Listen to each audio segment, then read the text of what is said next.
Hello दोस्तों, स्वागत है आपका अपने YouTube चैनल यूनि प्लस पर। मित्रों, उम्मीद करता हूं कि आप सब लोग बेहतर होंगे, स्वस्थ होंगे, मस्त होंगे। दोस्तों, आज हम आपके सामने आर ओ और ए आर ओ री एग्ज़ाम को लेकर प्रैक्टिस सेट 2 लाए हैं। अनेक शब्दों के लिए एक शब्द को लेकर। इससे पहले मैंने आपको प्रैक्टिस सेट बताया 1 सॉल्व कराया था। मैं समझता हूं कि ये प्रैक्टिस सेट आपकी परीक्षा की दृष्टि से काफ़ी लाभकारी सिद्ध होने वाले हैं। इसलिए आप लगातार हमारे चैनल से जुड़े रहें, चैनल को लाइक करें, कमेंट्स करें, सब्सक्राइब करें। इसी तरह से लगातार मैं प्रैक्टिस सेट और वीडियोज़ आपके सामने लाता रहूँगा। दोस्तों, आप जानते हैं कि परीक्षा की घड़ी काफ़ी नज़दीक है। आप लगातार अपनी तैयारी को बनाए रखें और ख़ुद को कामयाब बनाएं। इसलिए लगातार मेहनत कीजिए और अपने आप को सफल बनाइए। दोस्तों, आज हम प्रैक्टिस सेट 2 पर बात करते हैं। अनेक शब्दों के लिए एक शब्द। क्वेश्चन नंबर पहले पर, अपने मत को मानने वाला के लिए कौन सा शब्द सही है? अपने मत को मानने वाले के लिए कौन सा शब्द सही है? अगर यहाँ हम बात करें दोस्तों, जैसे कि स्वेच्छाचारी, आत्माभिमत, मतानुयायी और स्वयं बस से, ठीक है। तो इसमें से अगर हम बात की जाए दोस्तों, तो अपने मत को मानने वाले के लिए कौन सा शब्द होना चाहिए? यहाँ पर अगर दोस्तों बात की जाए कि स्वेच्छाचारी, अपनी इच्छा के अनुसार आचरण करने वाला, अपनी इच्छा के अनुसार आचरण करने वाला स्वेच्छाचारी कहलाता है। और जबकि यह क्वेश्चन पूछा गया है कि अपने मत को मानने वाला, अपने मत को मानने वाला। ध्यानपूर्वक क्वेश्चन को पढ़ें तब सॉल्व करें, ठीक है। तो क्वेश्चन को मैं हर बार बताता हूं कि 2 बार करीब हमें पढ़ना चाहिए, जिससे कि कोई गलती ना हो, ठीक है। तो स्वेच्छाचारी यानी स्वेच्छाचारी किसे कहते हैं? कि अपनी इच्छा के अनुसार आचरण करने वाला। तो ये आंसर हमारा होगा नहीं, ठीक है। अपनी इच्छा के अनुसार, अपनी इच्छा के अनुसार आचरण करने वाला,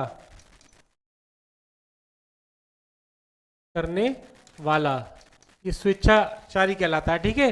ये हमारा है नहीं आंसर। अब यहां बात करते हैं दोस्तों आत्माभिमत, मतानुयायी और स्वयं वश को लेकर।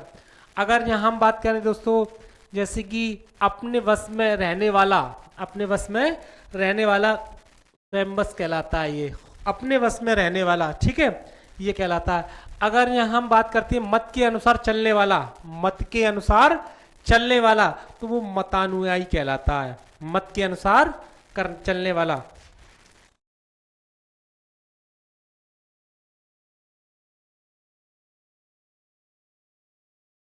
वाला, मतानुयायी, ठीक है। और मैंने ये बताया था कि आपको जो अपने वश में रहने वाला, अपने ही वश में रहने वाला, वो उसको हम स्वयं वश कहते हैं। अपने ही वश में रहने वाला,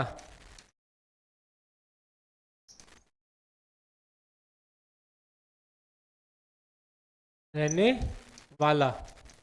अब क्वेश्चन यह पूछा गया है कि अपने मत को मानने वाला, अपने मत को मानने वाला, तो ये आत्माभिमत, ऑप्शन नंबर 2 हमारा आंसर होता है कि अपने मत को मानने वाला, आत्माभिमत, ठीक है। स्वेच्छाचारी, अपनी इच्छा के अनुसार आचरण करने वाला, यह है नहीं, ठीक है। अगर मतानुयायी कहलाएंगे तो मत के अनुसार चलने वाला, मतानुयायी। और स्वयंवश जो होता है वो अपने ही वश में रहने वाला। तो ऑप्शन नंबर 2 हमारा आंसर होता है, ठीक है। आगे बात करते हैं अनुश्रुति। अनुश्रुति शब्द के लिए एक वाक्य है। अगर हम यहाँ पर अनुश्रुति, श्रुति को लेकर बात की जाए दोस्तों, इसके लिए एक वाक्य, सुनकर भी न सुनने का नाटक करना, सुनकर भी न सुनने का नाटक करना, परंपरा से सुना हुआ, परंपरा से सुना हुआ, जो कानों को सुनने में कटु लगे, जो कानों को सुनने में कटु लगे, जो सुनने योग्य हो, जो सुनने योग्य हो। अगर हम बात की जाए दोस्तों यहाँ पर अनुश्रुति के लेकर, तो परंपरा से सुना हुआ, अनुश्रुति कहलाता है, परंपरा से सुना हुआ अनुश्रुति कहलाता है। ठीक है, अगर हम जब बात करें कि सुनकर भी ना सुनने का नाटक करना, तो वो क्या कहलाता है? अनसुना। अनसुना, अनसुना। ठीक है, तो ये हमारा होगा नहीं। सुनकर भी ना सुनने का नाटक करता है, जो सब कुछ सुन लिया है फिर भी ना सुनने का नाटक करता है, वो अनसुना कहलाता है। क्या कहलाता है? अनसुना। इसी तरह से अगर बात करते हैं दोस्तों हम यहाँ पर, जैसे कि जो कानों को सुनने में कटु लगे, जो कर्ण कटु, कर्ण कटु कहलाता है वो, कर्ण कटु। जो कानों को सुनने में कटु लगे उसको हम क्या कहते हैं? कर्ण कटु कहलाता है। और यहाँ अगर बात की जाए दोस्तों आगे, जैसे कि जो सुनने योग्य हो, जो उसको श्रव्य कहते हैं। जो सुनने योग्य हमारा क्या कहलाता है? श्रव्य। ठीक है, तो यहाँ अनुश्रुति शब्द के लिए एक वाक्य अगर बात किया तो परंपरा से सुना हुआ, परंपरा से सुना हुआ वो अनुश्रुति कहलाता है। ठीक है, क्वेश्चन नंबर 2 का ऑप्शन नंबर 2 हमारा आंसर होता है। नेक्स्ट क्वेश्चन में बात करते हैं। जो कहा ना गया हो के लिए उपयुक्त शब्द है, जो कहा ना गया हो के लिए उपयुक्त शब्द है। अगर हम बात की जाए दोस्तों, जो कहा ना गया हो, अकथनीय, कथनीय, अव्यक्त के अकथित, उसको क्या कहलाएंगे? जो कहा ना गया हो। अगर बात की जाए दोस्तों तो उसको हम अकथित कहेंगे, अकथित कहेंगे। जो कहा ना गया हो, जो वचन या वाणी द्वारा ना कहा जा सके, जो वचन या वाणी द्वारा ना कहा जा सके उसको कहते हैं अकथनीय। ठीक है, अकथनीय कहलाता है। और अगर आगे बात की जाए दोस्तों, जो वाणी द्वारा कहा जा सके, जो वाणी के द्वारा कहा जा सके उसको कथनीय कहते हैं। ठीक है, और यहां पर अगर बात की जाए दोस्तों आगे, जो शब्दों द्वारा व्यक्त ना हो, जो शब्दों के द्वारा व्यक्त ना हो उसको अव्यक्त कहते हैं। ठीक है, जो शब्दों द्वारा व्यक्त ना हो उसको अव्यक्त कहते हैं। ठीक है, तो यहां पर जो कहा ना गया हो उसको कहते हैं अकथित, अकथित। ऑप्शन नंबर 4 हमारा आंसर होता है। ठीक है, मैंने आपको अभी बताया था कि जो वचन या वाणी द्वारा ना कहा जा सके, जो वचन या वाणी द्वारा ना कहा जा सके उसको अकथनीय कहते हैं। ठीक है, इसी तरह से जो वाणी द्वारा कहा जा सके, जो वाणी के द्वारा कहा जा सके उसको कथनीय कहते हैं। और इसी तरह से मैंने आपको बताया था कि जो शब्दों द्वारा यानी जो शब्दों द्वारा व्यक्त ना हो उसको अव्यक्त कहते हैं। ठीक है, तो ऑप्शन नंबर 4 हमारा आंसर होता है। नेक्स्ट क्वेश्चन पे बात करते हैं।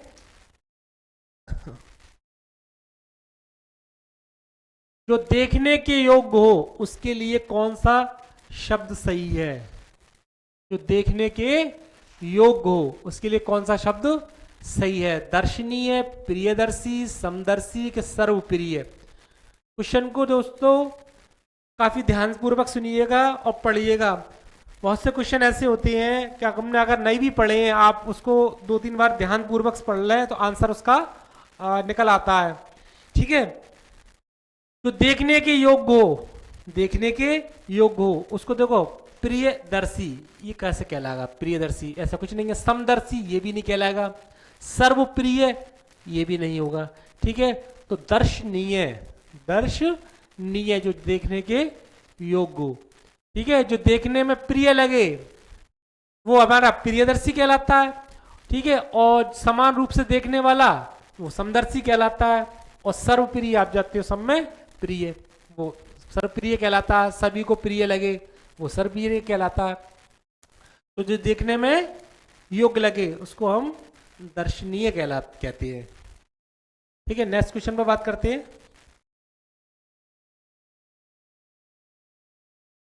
जो पृथ्वी से संबंध हो, संबद्ध हो, ठीक है, पृथ्वी से संबद्ध हो के लिए एक शब्द है। लौकिक, भूगोलीय, भूगोलीय पार्थिव के प्रथा, कि पृथ्वी से संबंध हो इसका, उसको लौकिक नहीं कहेंगे। ठीक है, भूगोलीय ये भी नहीं कहलाएगा। ठीक है, प्रथा ये भी नहीं है, तो पार्थिव कहलाता है। क्या कहलाता है? जो पृथ्वी से संबद्ध हो, संबंध लिख दिया, संबद्ध हो। ठीक है, जो पृथ्वी से संबद्ध हो उसका क्या कहते हैं? हम पार्थिव कहते हैं। ठीक है, नेक्स्ट क्वेश्चन पर बात करते हैं।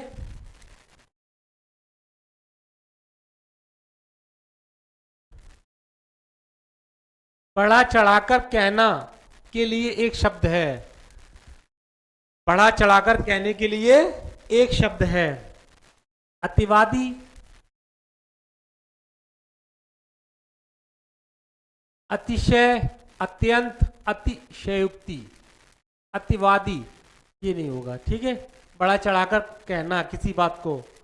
अतिशय ये भी नहीं है, अत्यंत ये भी नहीं, अतिशयोक्ति। बढ़ा चढ़ाकर किसी बात को कहना अतिशयोक्ति कहलाता है। ठीक है, शेष विकल्पों के अर्थ भिन्न है, अलग अलग विकल्प हैं, उनके अर्थ भिन्न भिन्न है। ठीक है, तो यहाँ पर हमारा बढ़ा चढ़ाकर कहना, उसके लिए अतिशयोक्ति हमारा होता है। ठीक है, तो क्वेश्चन नंबर 6 का ऑप्शन नंबर 4 हमारा आंसर होता है। और नेक्स्ट क्वेश्चन पे बात करते हैं। जो पहले था पर अब नहीं, जो पहले था पर अब नहीं के लिए एक शब्द है। पहले था लेकिन अब नहीं के लिए एक शब्द है। अगर यह बात की जाए दोस्तों हम पूर्वज, ठीक है, अत्यंत, भूतपूर्व के अनागत, उसको क्या कहते हैं? अनागत। जो पहले था पर अब नहीं है, अगर यह बात की जाए पूर्वज, अत्यंत, भूतपूर्व के अनागत, तो उसको हम क्या कहेंगे दोस्तों? पूर्वज ये नहीं होगा। ठीक है, पूर्वज जो होता है जो पहले जन्मा हो, जो पहले जन्मा हो, वो पूर्वज कहलाता है। यह बात हुई है जो पहले था पर अब नहीं है। ठीक है, क्वेश्चन को समझने की कोशिश करें। ठीक है, अगर बात की जाए दोस्तों, जहां हम अत्यंत की बात की जाए, तो जिसमें अंतिम वर्ण में जन्म लिया हो, जिसने अंतिम वर्ण में जन्म लिया हो, उसको हम अत्यंत कहते हैं। जिसने अंतिम वर्ण में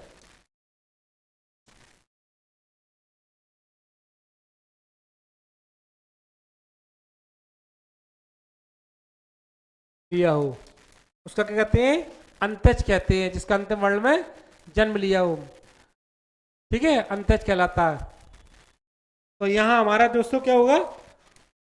भूतपूर्व, जो पहले था पर अब नहीं है, भूतपूर्व।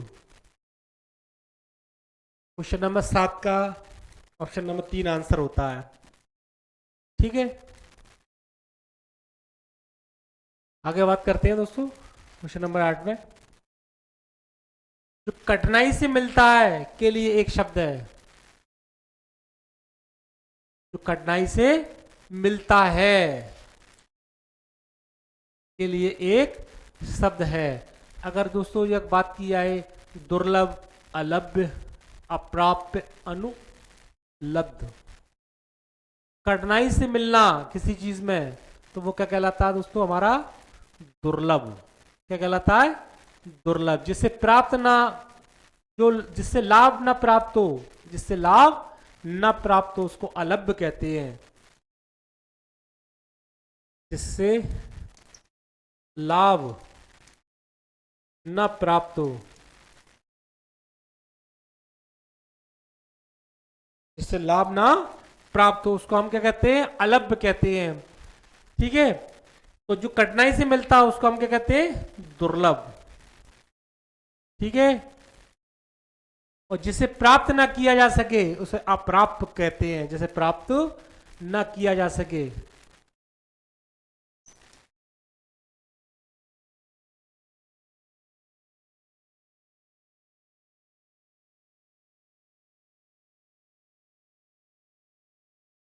जिसे प्राप्त न किया जा सके, उसका हम क्या कहते हैं? अप्राप्त कहते हैं। और अनुपलब्ध आप जानते हो, जो उपलब्ध ना हो, जो उपलब्ध ना हो,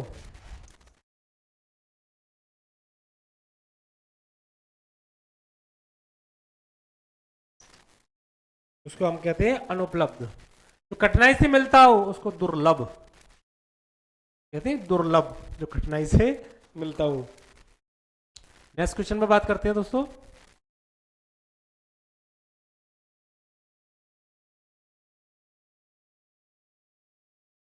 जो कठिनाई से मिलता हो, दूसरा क्वेश्चन भी इसी तरह से है कि जो कठिनाई से समझने योग्य है। हाँ क्वेश्चन देखें, यहां थोड़ा सा समझ रहे हैं कि जो कठिनाई से समझने योग्य के लिए एक शब्द है, इसी तरह से पूछा गया है। जो कठिनाई से समझने योग्य उसको हम क्या कहते हैं? ठीक है, तो अगम, क्लिष्ट, दुर्बोध, दुर्गम। ठीक है, जो कठिनाई से समझने योग्य हो उसके लिए दोस्तों अगम, क्लिष्ट, दुर्बोध का दुर्गम। तो अगर यह बात की जाए दोस्तों तो इसमें हमारा दुर्बोध होगा। क्या होगा? दुर्बोध। और जो कठिन हो उसको क्लिष्ट कहते हैं। जो कठिन हो उसको क्या कहते हैं? क्लिष्ट कहते हैं। ऑप्शन नंबर 3 हमारा आंसर होगा।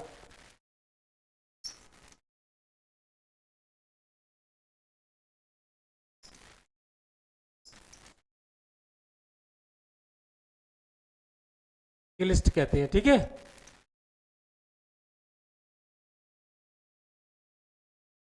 जो कठिन हो उसे, और दुर्गम कहते हैं जिस रास्ते पर जाना कठिन हो। जिस रास्ते पर जाना कठिन हो उसको दुर्गम कहते हैं।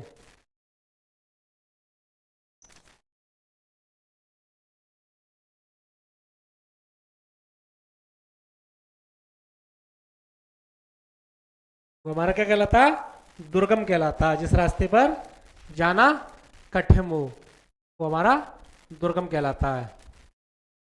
ठीक है, तो यहाँ ऑप्शन नंबर जो कठिनाई से समझने योग्य हो उसको दुर्बोध कहते हैं। नेक्स्ट क्वेश्चन पर बात करते हैं। जो आंखों से परे है, जो आंखों से परे है के लिए कौन सा शब्द है? क्वेश्चन को समझे। जो आंखों से परे हो के लिए कौन सा शब्द है? प्रत्यक्ष, परोक्ष, प्रियदर्शी है, द्रष्टव्य। आंखों से परे हो उसके लिए दोस्तों हम बात करते हैं परोक्ष। क्या कहलाता है? परोक्ष। आंखों के सामने प्रत्यक्ष। आंखों के सामने क्या कहलाता है? वो प्रत्यक्ष।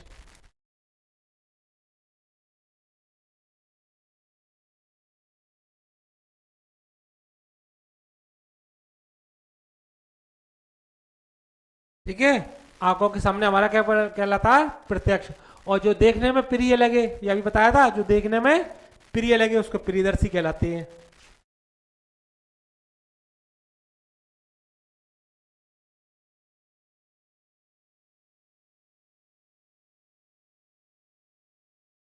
जो देखने में प्रिय लगे उसको प्रियदर्शी। और जो देखने योग्य, और जो देखने योग्य उसको हम द्रष्टव्य कहते हैं। द्रष्टव्य इस तरह से है। जो देखने में प्रिय लगे उसको हम तुम्हारा प्रियदर्शी कहते हैं। और जो देखने योग्य, जो देखने योग्य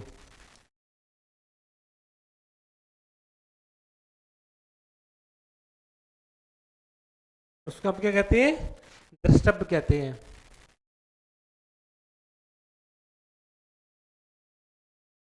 तो दोस्तों आज हमने अनेक शब्दों के लिए एक शब्द को लेकर प्रैक्टिस सेट 2 सॉल्व कराया, और इसमें 10 क्वेश्चन मैंने आपको बताए। मैं समझता हूँ कि ये क्वेश्चन आपको काफ़ी समझ में आ गए होंगे, और ये क्वेश्चन आपकी परीक्षा की दृष्टि से काफ़ी लाभकारी सिद्ध होने वाले हैं।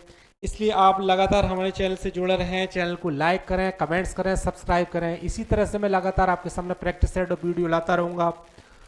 और आप जानते हैं कि परीक्षा काफ़ी नज़दीक है, और लगातार हमको अभी से मेहनत करना है, जब भी सफलता पा सकते हैं हम।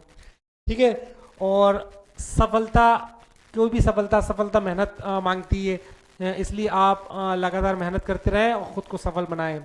मैं भी आपके उज्जवल भविष्य की कामना करता हूँ। मिलता हूँ आपको नेक्स्ट वीडियो में। जय हिंद, जय भारत।